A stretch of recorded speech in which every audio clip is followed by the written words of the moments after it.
How's it going, everybody? I'm Landon with LMR.com. Today we're going to be explaining the steps that are needed in order to remove and install a pressed-on accessory drive pulley.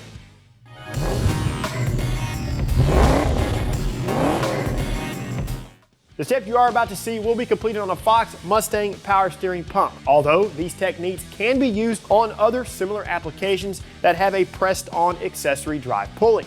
Now obviously you will need to have an appropriate puller and installer kit, and if you don't feel like putting forth the cash, you can usually rent these from your local auto parts store. Now, since we recently upgraded the power steering components on our 1986 Capri, the removal and installation steps will be shown with the pump off of the car. These steps will still apply if the pump is installed into the vehicle. Just make sure you have adequate working room for the puller tool. In some applications, removal of the cooling fan and the shroud may be needed. Now, before we get rolling, if you find value in our how-to videos, please like the video. Subscribe to our channel for more videos like this one, and be sure those notifications are turned on. That way you're notified every time we release something new. To begin, thread the pressing hub on the press screw so that it is even with the button. Position the press screw and the pressing hub over the face of the pulley.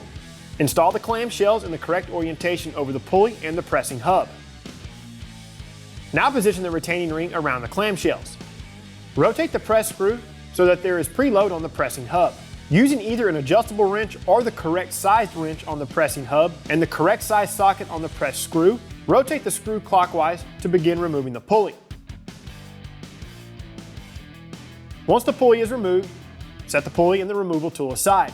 If it's needed, loosen and remove the 3 retaining bolts with an 11/16 socket.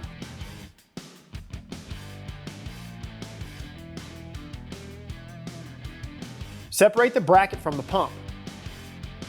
Use this opportunity to clean up the bolts, pulley, and the bracket.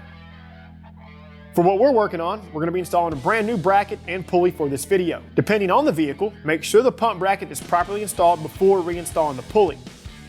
Apply some anti-seize to the inside area of the pulley and position it over the pump shaft in the correct orientation. You want to also apply some anti-seize to the installer screw. Thread the installer hub onto the installer screw per the instructions in the kit that you are using.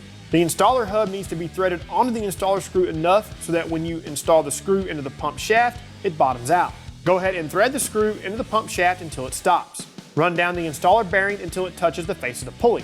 While holding the pulley in place with one hand, turn the installer bearing with the correct size wrench to begin pressing the pulley. Press the pulley until you feel like you've gone far enough. Now, in most applications, the pulley needs to be flush with the pump shaft. We left ours with a little room to spare, and will verify belt alignment whenever the pump is reinstalled back into the car. This is easily done by using something straight to check the pulley alignment. For our particular application, the pulley did need to go on a little bit further, so I reassembled the installer tool and pressed on the pulley until the alignment was even. After that, you're good to go. All right, people, wrapping things up here. Removing and installing a pressed-on accessory drive pulley is a lot easier than what most folks make it out to be. As long as you have the right tool and you pay attention to what's going on, you'll have the pulley off and back on quicker than you think. As always, for the most up-to-date product information, pricing, and availability on anything you may have seen in the video, please reference the video description or LMR.com. Again, if you found value in the video, go ahead and like it, subscribe to our channel, and turn on notifications. Until next time, y'all know what to do. For all things 1979 to present Mustang and SVT lighting, keep it right here with the real enthusiasts, LMR.com.